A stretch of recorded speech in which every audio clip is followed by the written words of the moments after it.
नमस्कार। प्रकाशन उत्तराखंड के लिए देहरादून से मैं अनिल रावत। मित्रों, मैं आज आपसे राय जानने के लिए आपके सामने आया हूँ। महामारी के आंकड़े मैं आपके सामने पेश नहीं करना चाहता, वो आप लगभग सब जानते ही। मेरा ये कहना है कि जिस तरह महामारी चल रही है, कोरोना का दूसरा लहर चल रहा है, और वैज्ञानिक सलाहकार जो है केंद्रीय सरकार के, उन्होंने के विजय राघवन, उन्होंने ये कहा कि तीसरी लहर आने वाली है। कब आएगी, कैसे आएगी, उन्होंने इसके बारे में कुछ नहीं बताया।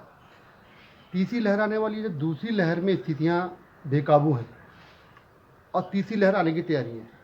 मैं लॉकडाउन के विषय में बात कर रहा हूँ। क्या हमें लॉकडाउन लगाना चाहिए सरकार को, केंद्र सरकार को, राज्य सरकार को? ये राय जानने के लिए मैंने आपको ये आज संदेश दिया है। अगर आप चाहते हैं कि वाकई में लॉकडाउन लगे, ना लगे, लॉकडाउन लगे तो कैसे लगे, सरकार की उसके पीछे तैयारियां क्या हो, लोगों को रोजी तो गई है, लेकिन कम से कम आदमी भूख से ना मरे, इसकी कैसे व्यवस्था करें। अगर आप अपनी प्रतिक्रिया देना चाहते हैं, एक तो कमेंट्स में ज़रूर लिखें, और वीडियो के अंत में मेरा व्हाट्सअप नंबर है, उसमें अपने नाम पते के साथ अपनी प्रतिक्रिया का एक वीडियो बनाकर भी आप मुझे भेज सकते हैं, जिसको हम कल सुबह प्रकाशित करेंगे। अब मैं ये कहना चाहता हूँ, जो कि हमारे यहाँ के उत्तराखंड के राजनेता हैं, चाहे कांग्रेस हो, बीजेपी हो या आम आदमी पार्टी हो, इन्होंने भी अपनी अपनी प्रतिक्रियाएँ दी हैं अलग अलग रूप से। आरोप प्रत्यारोप का दौर जारी है। सरकार बीजेपी की है, शायद कांग्रेस की होती तो कांग्रेस क्या करती मैं नहीं जानता, लेकिन वर्तमान में बीजेपी की है तो हम बीजेपी को ही बोल सकते हैं कि सरकार नाकाम है। हो सकता है कांग्रेस इससे ज़्यादा नाकाम होती या इससे ज़्यादा कामयाब होती, हम नहीं ये कह सकते इस बारे में। लेकिन कांग्रेस के प्रदेश वरिष्ठ उपाध्यक्ष सूर्यकांत धस्माना, भाजपा महानगर की महिला प्रकोष्ठ की उपाध्यक्ष मधु जैन, आम आदमी पार्टी के प्रदेश मीडिया प्रभारी संजय भट्ट, इन्होंने अपनी अपनी प्रतिक्रियाएँ इसको लेकर दी हैं। तो मेरा दोस्तों आपसे अनुरोध है कि वीडियो में कमेंट करें, और अपना अगर विचार आप रखना चाहते हैं, अपनी राय गवर्नमेंट तक पहुंचाना चाहते हैं, सरकार को बताना चाहते हैं कि ये ऐसा ऐसा होना चाहिए। हो सकता है ज़मीनी स्तर पर जो हो रहा है वो सरकार तक ना पहुंच रहा हो, तो वो आप और हम मिलकर पहुंचा सकते हैं।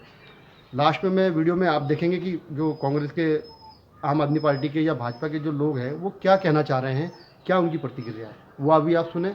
और आपसे फिर एक बार मैं लास्ट में निवेदन करूँगा, वीडियो को लाइक करें, शेयर करें और चैनल को सब्सक्राइब जरूर करें, ताकि आप और हम ज़्यादा से ज़्यादा लोगों तक पहुंच पाएं। धन्यवाद। देखिए, उत्तराखंड में कोरोना संक्रमण नियंत्रण से बाहर हो चुका है। एक्टिव केसेस 60,000 को छू रहे हैं। मरने वालों की संख्या 3,000 को छू रही है।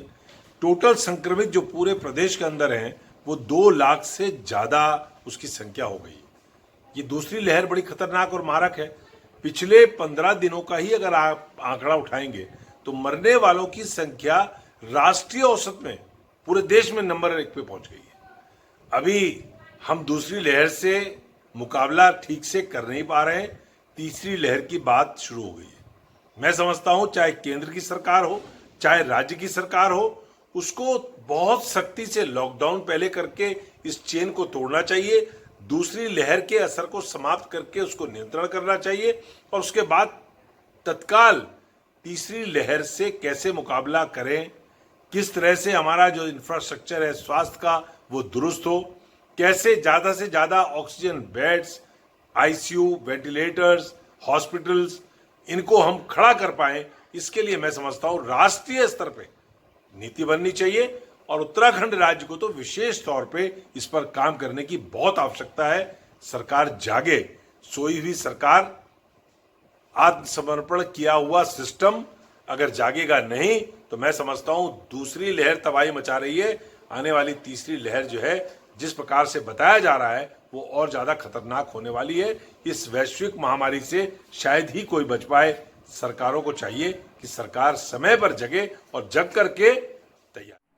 नमस्कार मित्रों, मैं मधु जैन, भारतीय जनता पार्टी महानगर महिला मोर्चा उपाध्यक्ष, आप सभी के बीच एक बार फिर से उपस्थित हुई हूँ। मैं आपसे यह कहना चाहूँगी कि हम अभी हाल ही में कोरोना की दूसरी लहर से जूझ रहे थे, तो अभी सुनने में आया है कि अभी हमारे बीच तीसरी लहर भी आने वाली है, जिसका अनुमान लगाना बड़ा ही मुश्किल है कि वह कितनी घातक सिद्ध होगी और कितना उसका प्रभाव हम सब लोगों की ज़िंदगी पर पड़ेगा। तो मैं यही कहना चाहूँगी कि हम सबको अलर्ट रहना है, सतर्क रहना है, और हम सब मिलकर इस कोरोना के प्रभाव को कम कर सकें। तो हम सभी को अपने अपने से शुरुआत करनी होगी कि हम इस कोरोना की तीसरी लहर को कैसे प्रभाव कम कर सकते हैं और कैसे इसका हमारी ज़िंदगी पर असर कम हो। धन्यवाद। बिना सोचे समझे केंद्रीय नेतृत्व के द्वारा जो उत्तराखंड में सत्ता परिवर्तन या नेतृत्व परिवर्तन का फैसला लिया गया, आज उसका खामियाजा पूरा उत्तराखंड भुगत रहा है। ठीक 9 मार्च को जब नए नवेले मुख्यमंत्री ने शपथ ग्रहण करी, उस वक्त ये दूसरी लहर कदम रख चुकी थी उत्तराखंड के अंदर और पैर पसारना शुरू कर दिया था। ऐसे में जब तक मुख्यमंत्री स्वास्थ्य विभाग को समझ पाते या अफसरों को समझ पाते या सरकारी मशीनरी को समझ पाते, तब तक कहर पूरी तरह से उत्तराखंड पर बरपा दिया गया। ऐसे में कहीं ना कहीं जो गवर्नेंस स्किल की कमी या एडमिनिस्ट्रेटिव स्किल्स की कमी तीरथ रावत में है, वो साफ दिखाई पड़ रही है, क्योंकि वो इससे पहले कभी ऐसे पदों पर नहीं रहे या उन्होंने प्रशासनिक अमले को नहीं संभाला है। उसका खामियाजा आज उत्तराखंड की जनता भुगत रही है। कहीं ना कहीं ये जो फैसला केंद्रीय नेतृत्व का रहा, जो टाइमिंग रही नेतृत्व परिवर्तन की, वो बहुत बड़ा उत्तराखंड के लिए मैं समझती हूँ जन विरोधी फैसला था और बिल्कुल स्वास्थ्य विभाग के लिहाज से भी और जनता के लिहाज से भी ठीक फैसला नहीं था। अब राज्य सरकार को करना ये चाहिए कि विपक्षी दल में जो अनुभवी नेता हैं, उनके प्रशासनिक अनुभवों का फायदा उठाते हुए उनके साथ राय मशविरा करके फूक फूक कर एक कदम आगे बढ़ाया जाए। उत्तराखंड की सरकार कोरोना से हुई मौतों के आंकड़े लगातार छुपा रही है। रुड़की में जो 5 मौतें हुई ऑक्सीजन की कमी से, पहले तो ऑक्सीजन की कमी से मौतें कैसे हुई, उत्तराखंड सरकार को ये जवाब देना चाहिए।